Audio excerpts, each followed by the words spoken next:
Bueno, pues bienvenidos de nuevo a esta penúltima entrega de Diálogo sobre la llamada.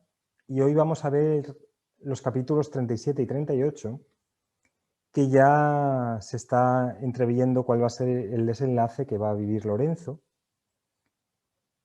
Y en el capítulo 37 lo que podemos ver es que vemos dos cosas. Una, la consecuencia que tiene el final del reinado de Alfonso X, una persona con una gran inteligencia, con conocimiento, con sabiduría, con cultura para su época, que recibe un reino en un estado genial y que de repente, por el hecho de querer ser emperador a toda costa, lleva el reino a la ruina, a una guerra civil y acaba incluso siendo apoyado por el rey de Marruecos, que había sido el enemigo de toda la vida, y por el Vaticano, que habían sido sus dos mayores enemigos, contra su hijo Sancho. Y además se da una cosa, que es que providencialmente, o por mala suerte, su hijo primogénito muere. Y es lo que dicen, que las desgracias nunca vienen solas, sino que por decirlo así, el desenlace psicológico de la locura que empieza a vivir Alfonso X viene básicamente por este hecho. Y era como una especie de, se puede llamar como karma, que el hombre tenía que pagar por no haber sabido básicamente poner límites. Si lo vemos desde el punto de vista del árbol de la vida, sería que Alfonso X estuvo muy en Geset, en el lado derecho del árbol, y no fue capaz de aplicar Gebura durante todo su reinado. Y cuando lo aplicó mal, porque lo que hizo fue básicamente asesinar a su hermano y asesinar al tesorero judío por desobediencia. Entonces tenemos el reino que está en declive, que era un reino extraordinario, el mejor reino del siglo XIII. Y por otro lado tenemos el regalo que le da la providencia a Lorenzo, ¿no? Que a pesar de estar el reino en declive, resulta que le regalan una casa en el barrio judío, en una casa espectacular, ¿no? Para que continúe haciendo su trabajo espiritual. Entonces aquí vemos cómo el colectivo o el destino del colectivo no afecta a las personas que están trabajando espiritualmente. De hecho, ocurre muchas veces que cuando hay grandes crisis, los más beneficiados son las personas que hacen trabajo espiritual, porque es cuando más se necesita y entonces es cuando reciben los grandes premios de la providencia, por decirlo así. Eso es el capítulo 37. Y luego en el capítulo 38 vemos cómo Lorenzo empieza a cerrar el ciclo, vemos cómo las dificultades que le ponen los estudiantes, he puesto varias ahí, para que veáis un poco también lo que significa llevar un grupo, porque empieza a haber un montón de proyecciones y entonces las dificultades en las que se ve, por ejemplo, un estudiante le dijo que era el Mesías, bueno, le ocurre allí de todo. Y luego vemos también lo que ocurre en el grupo de Abraham, en el grupo anterior, donde Lorenzo se va porque ve que ya está empezando a corromperse, porque lo ocupa el puesto un impostor, alguien que quería, digamos que estaba basado en la forma y no en la esencia. Y esto pasa también, esto hay que tener cuidado en los grupos espirituales, cuando a lo mejor un maestro se va, los que le siguen a veces se corrompen, porque pierden como un poco la esencia de lo que... Y pasa también a nivel empresarial, ¿no? El padre monta la empresa y el hijo, digamos, la lleva a pique, ¿no? Así que, bueno, vemos cómo empieza ya la decadencia un poco en el reino. Y luego también cómo Lorenzo es tentado por el obispo para que traicione a sus estudiantes. Algo que obviamente no iba a hacer. En ningún caso era imposible que Lorenzo hiciera eso. No cabía en su esquema, ¿sabes? Entonces le dice que le entregara una lista de la gente que estaba en la reunión y la lista que le da le le da la lista de los guías invisibles que aparecían en la reunión al obispo. Le decía, y venga Virol, que había muerto 200 años antes, bueno, todos los que aparecían, Prisciliano, que había muerto 1000 años antes. Así que bueno, comentarios o alguna pregunta que tengáis. María.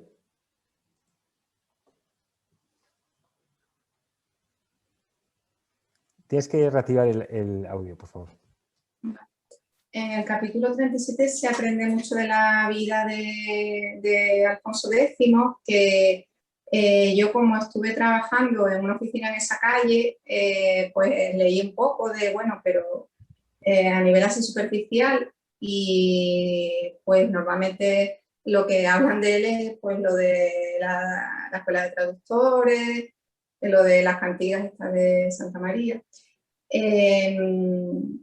Entonces veo que tú has hecho como una labor de investigación bastante grande, en plan investigador, historiador, claro, para ver realmente lo que ocurrió en su época final. Bueno, y a lo largo del libro se ve detalles que en una biografía oficial no salen, claro. Sí, bueno, todos los reyes tienen como biógrafos oficiales, pero esos son los que cuentan la historia que quiere el rey.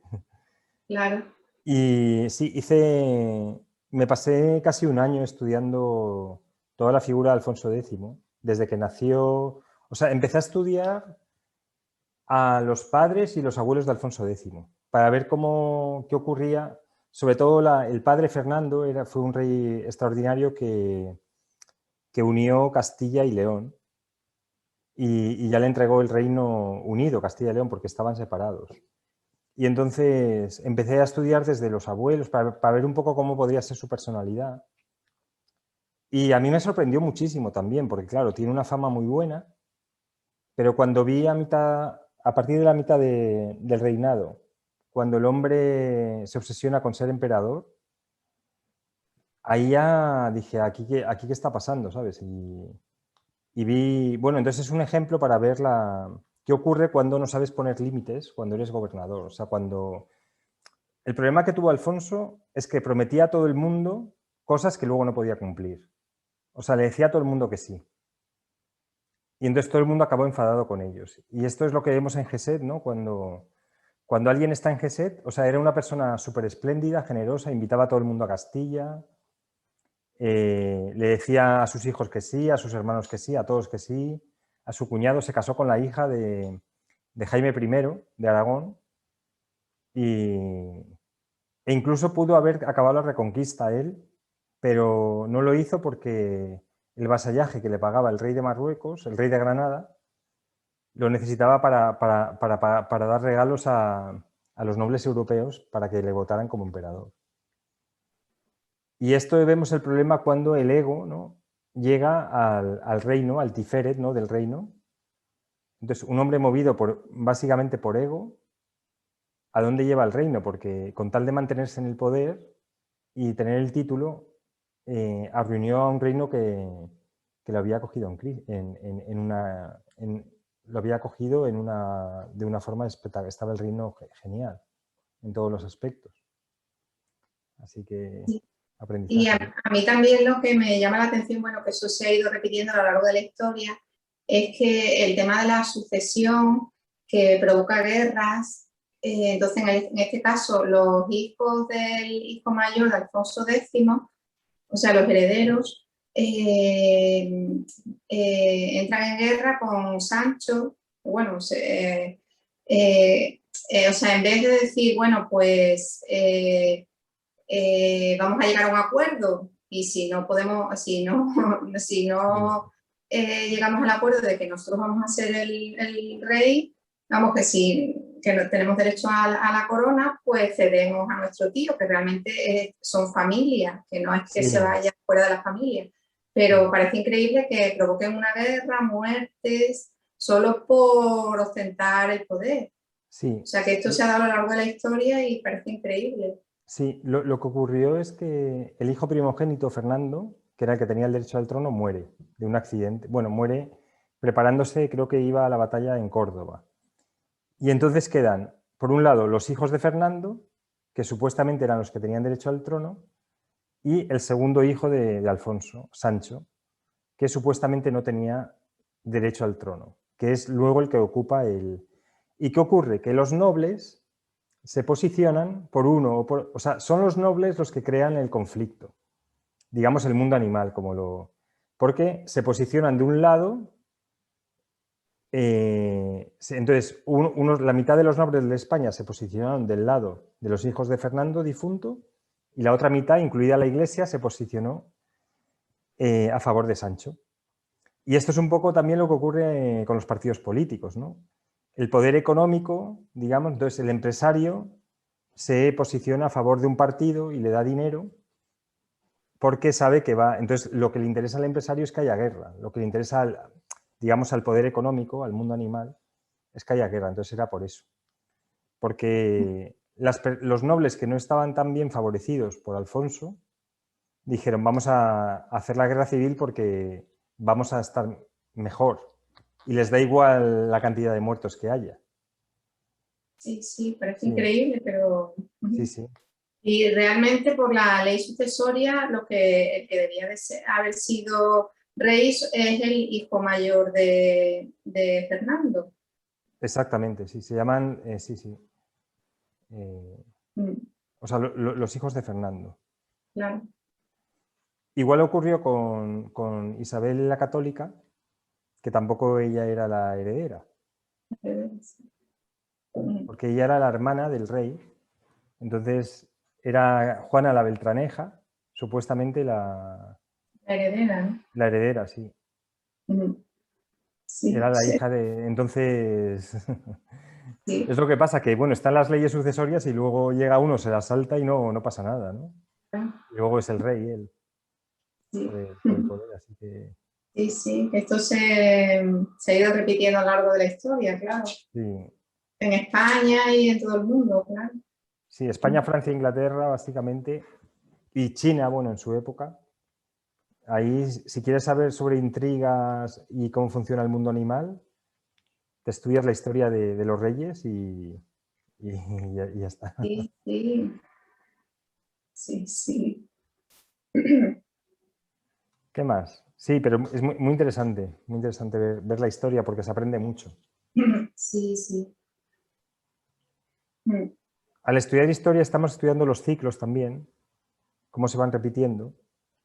Y es un poco lo que también veíamos en Binah, ¿no? O sea, estamos ahí viendo la historia, viendo los errores, ¿no? Como historiadores que ha cometido un rey y los aciertos también, obviamente. ¿Qué más os ha llamado la atención o qué preguntas tenéis?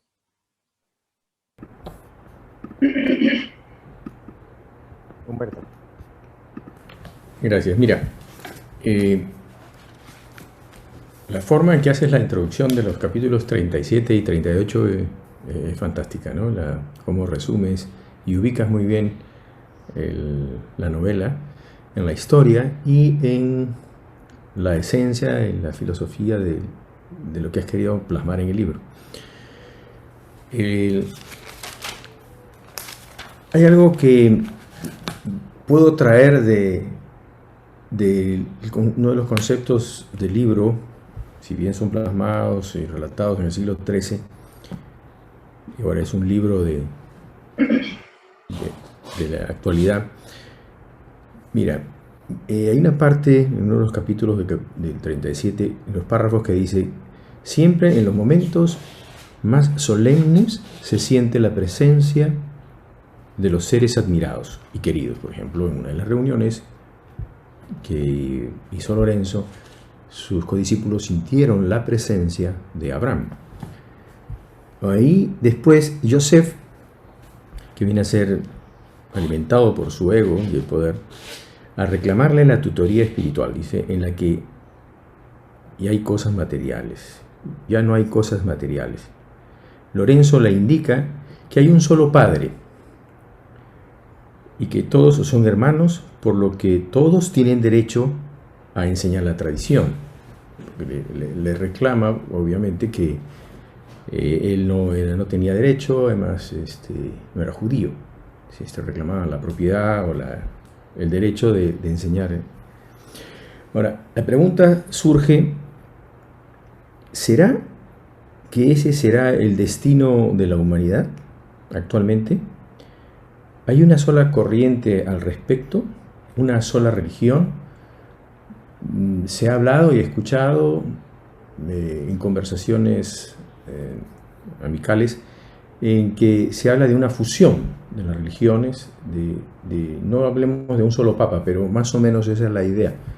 ¿Hay alguna corriente al respecto?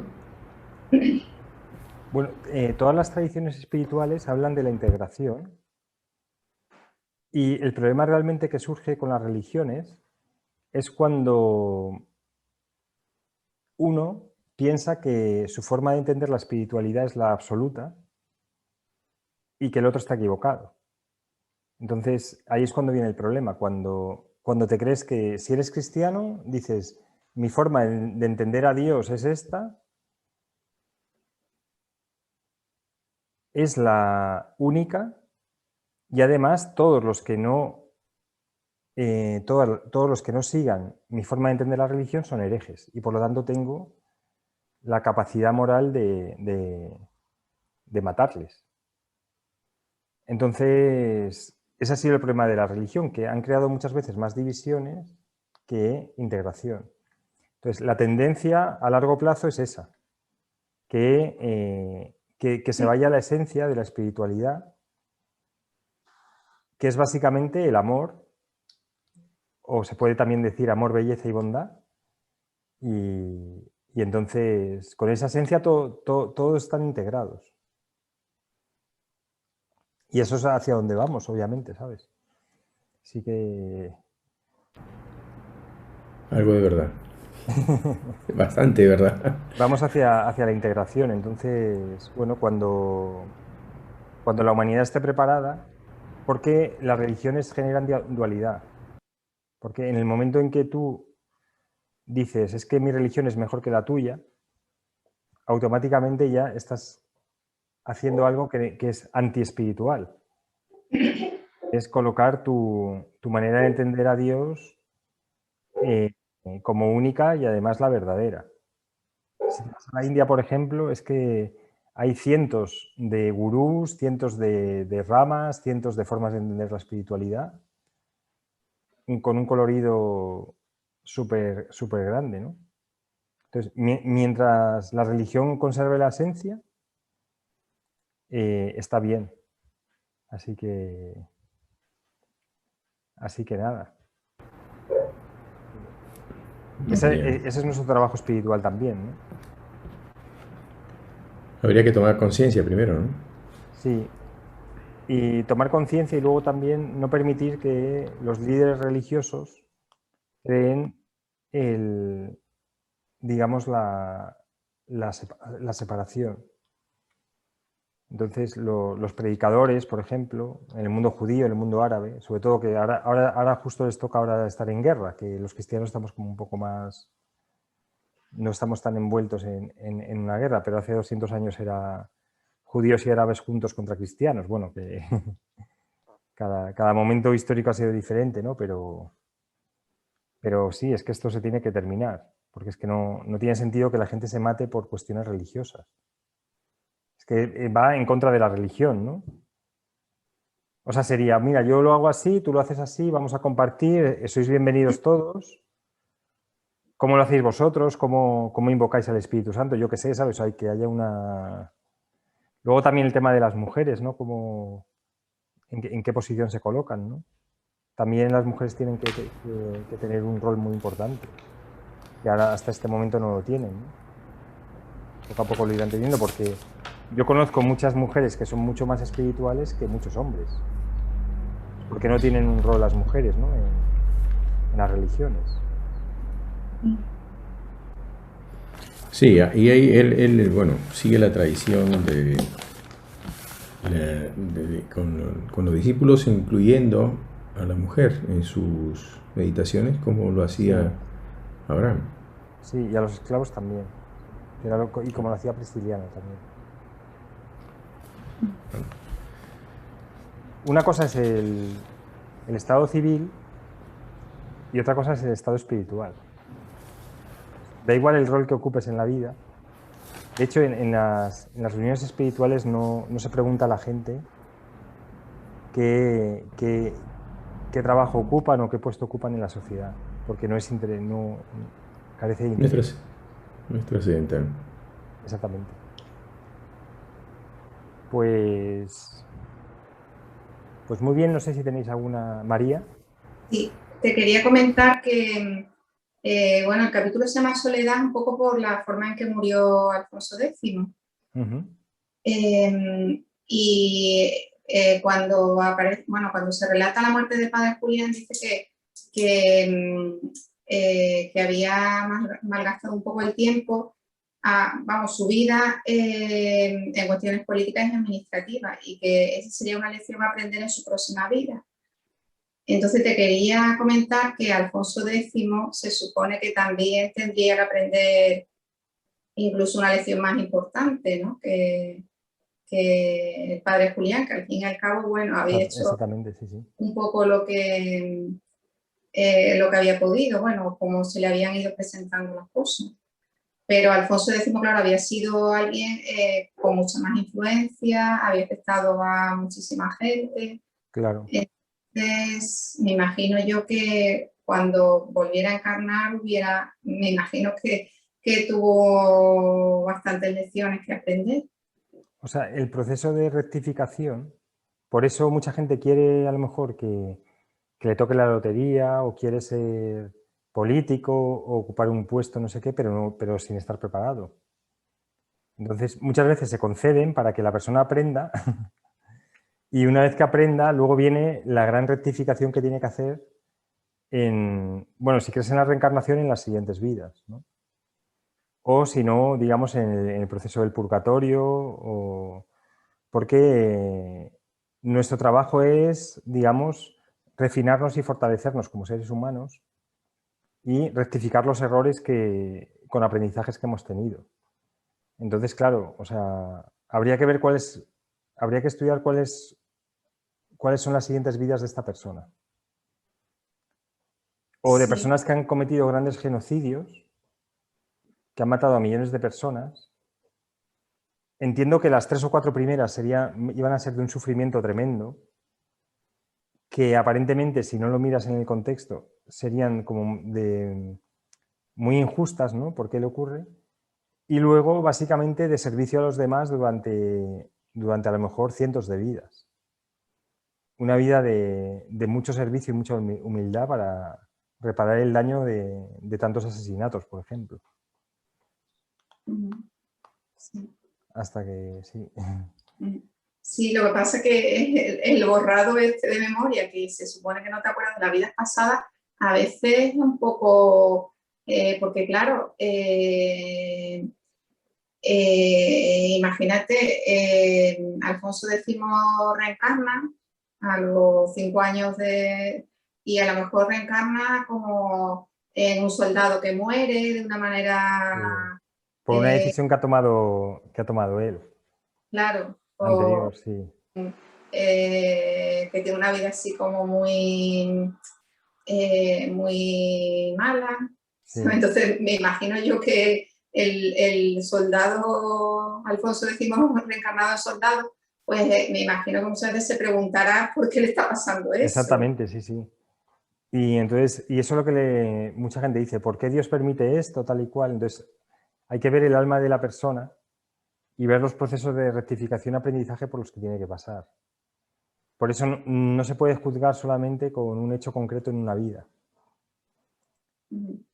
Tenemos que y luego, ¿por qué la gente lo olvida? Porque tú imagínate que Alfonso X, viendo todo el desastre que ha cometido, lo recuerda. La siguiente vida iba a estar sintiéndose culpable constantemente. O sea, cuando se da cuenta de lo que ha hecho, ¿cuántas vidas le llevaría a olvidar eso?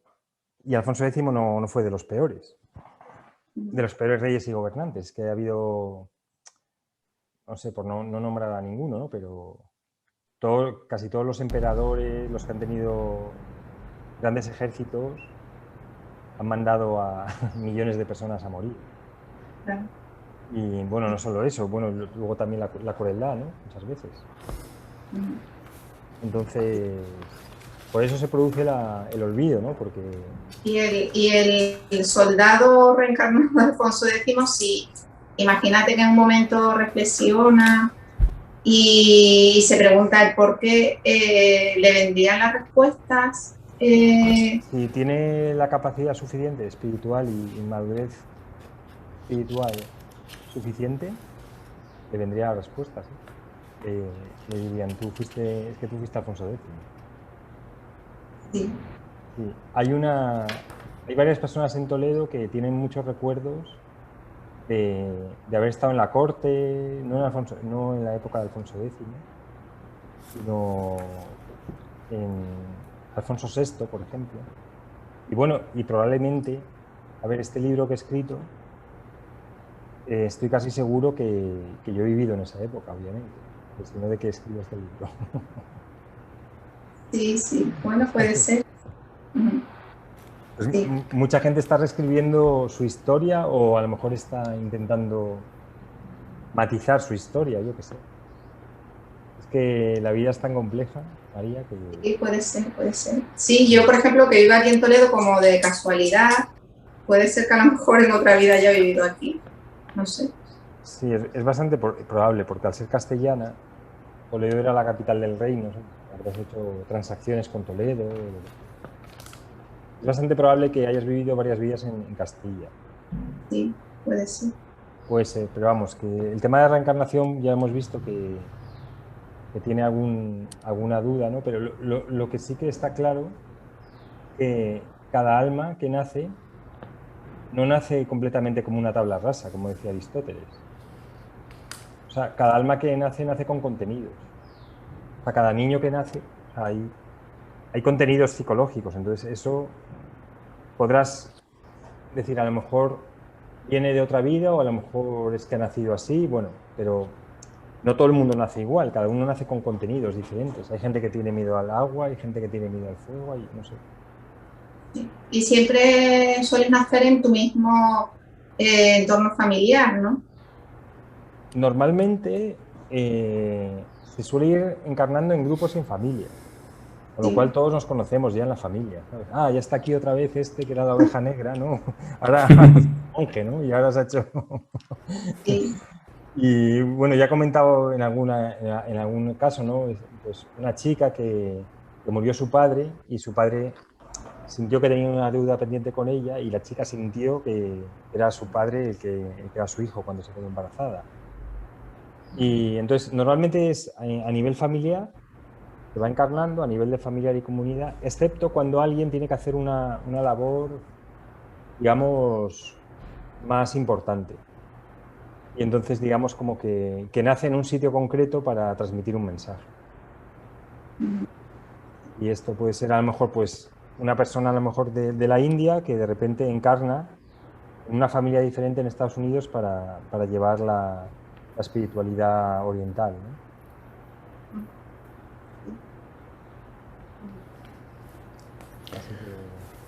Así que nada. Sí, en la parte final del capítulo 38,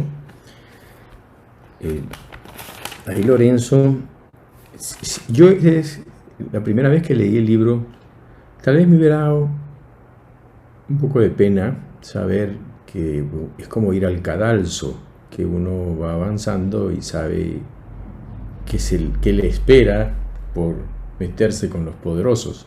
Exacto. Y ante la calumnia y ante la impotencia de no poder hacer nada, como si hubiera sido Lorenzo, hubiera estado en el miedo en este caso a lo material, a la muerte. Y hay una frase que me llamó mucho la atención en este capítulo, que es: el miedo es lo opuesto al amor. Bueno, Lorenzo lo lo interpreta muy bien y incluso se le ve un poco altanero, no altanero, sino un poco desafiante ante el rey y decirle pues que sí, que eso es lo que hace y que lo va a seguir haciendo y qué pasa si no lo hace. Se le enfrenta con mucha valentía y recibe un soborno emocional, ¿no? Por poder entregar a sus discípulos, cosa que no hace y que ya sabe que él va a cumplir su ciclo material, que él va a morir, se despide, trata de despedirse dejando enseñanzas, pero con la certeza que su legado espiritual va a continuar tratando de expandir ese conocimiento. Esta última parte, antes de los últimos 2 capítulos finales, brevemente así, o tal vez tú podrías hacer un repaso ligerito de su evolución a través del árbol de la vida hasta acá, este capítulo, Lorenzo. Sí, claro. Bien. Bueno, pues Lorenzo empieza... Los 10 primeros capítulos son la parte de abajo del árbol de la vida, que son Malkut, Yesod, Hod y Netza. Entonces, esto ya lo veremos, pero cada sefirot que vamos iniciando tiene su parte de crisis. Entonces, en Malkut tiene la crisis del cuerpo físico, donde estuvo a punto de fallecer nada más nacer. Entonces, como el nacimiento es Malkut, luego toda la parte de el conocimiento del sistema educativo y de las creencias familiares que se le incorporan a Lorenzo es Yesod. Luego en Hot es cuando empieza a ir a la escuela y Netza es cuando conoce a Ariadna. ¿Vale? Y el desengaño o la iniciación de Netza le lleva a cruzar el umbral del despertar espiritual y llega a Tiferet a través de los sueños que le indica el pastor. ¿Vale? Entonces, los 10 primeros capítulos es el recorrido que es Malkut, Yesod, Hod y Netza. 10 primeros capítulos. Del 10 al 20 es su recorrido entre Yesod y Tiferet, que se llama el peregrinaje o el tránsito por el desierto. Entonces, del capítulo 11 al 20 es todo el camino del despertar de Lorenzo y fortalecerse para lo que va a venir después. Entonces ahí, bueno, pasa por un montón de pruebas que ya hemos comentado en otros episodios, ¿vale? Entonces cuando llega Lorenzo, ahí empieza a activar la tríada del alma, porque además entra en una escuela del alma, entonces activa Gebura con la discriminación espiritual cuando viene la tentación del mago, que se tiene que ir del mago, y luego Gesed es cuando vuelve a conocer a Ariadna y cuando empieza a obtener recursos de su trabajo como traductor en la corte, es decir, hace otro trabajo mucho más beneficioso para el reino, ¿vale? Que es cuando está en Gesed. Luego, cuando conoce al su guía prisciliano, es cuando entra en Dat, ¿vale? Y ahora ya estamos en Binah, que es cuando empieza a transmitir la tradición espiritual. Y bueno, luego pasamos a Jokma, que es cuando tiene, digamos, la revelación, ¿no? Que es todo el proceso de... Está varios días en coma, que está haciendo meditaciones profundas, pues ahí está en Jokma. Y luego llega a Keter, cuando fallece. Así que... Perfecto. Perfecto. Normalmente la vida de una persona cada 7 años, supuestamente, si va bien, va iniciando una sefirot.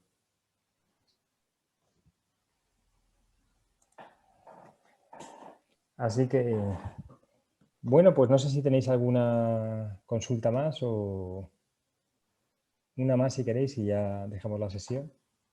Estamos llegando ya al final del curso. Sí. María, no sé si tienes alguna. O... Sí, yo del capítulo 38 que Lorenzo pierde el miedo a la muerte porque sabía que era más que un cuerpo físico. Exacto. Que es normal porque ya en la posición que él tiene, claro, es normal que no tenga miedo a la muerte. Sí, o sea, en concreto, cuando haces trabajo espiritual, hay un miedo ancestral a la muerte y a medida que vas haciendo trabajo espiritual te lo vas quitando. El miedo y el enfado van unidos porque si tú naces sabiendo que tienes que morir, automáticamente te enfadas con Dios. Pero empiezas a comprender el mundo espiritual y te das cuenta que la muerte no es un cambio de estado, entonces empiezas a perder los miedos y bueno, realmente yo no sé cómo ahora mismo yo podría decir que no tengo miedo a la muerte, podría decirlo. Ahora, que luego enfrentarte ahí a lo mejor aparecen miedos que están muy profundos. Pero ya llegas a un estado donde dices, bueno, pues como si tienes que vivir, genial, pero si te vas mañana, pues también genial. O sea, como que no hay un apego a seguir la vida en el cuerpo físico, ¿no? Sí, Y es un dicen poco, que yo creo que el estado que se llega. De sí, que paz. dicen que las almas De paz, viejas no tienen miedo a la muerte, ¿no? Yo no lo tengo, ¿eh? No tengo ningún miedo, vamos, que sí. no tengo ningún problema. Además es que no lo he tenido nunca, ¿eh? O sea, en mi Sí, época de dormida tampoco. sí. Pues sí, sí. Entonces, al final la esencia del trabajo espiritual es eso. Entonces, cuando se te quita el miedo a la muerte, se te quita el miedo a que te critiquen, o sea, se te quitan muchos miedos que van junto con ello. La pandemia ayuda mucho también para quitar el miedo a la muerte. Uf. Por un lado, lo ha incrementado en muchísima gente y por otro lado, lo ha quitado en mucha gente también. Así que, pues genial. Bueno, pues lo dejamos aquí, sí que dejamos de grabar y nada, muchísimas gracias por vuestra atención y por estas sesiones que son muy iluminadoras, ¿no? Así que, Muchas gracias. de nada, dejamos de grabar aquí.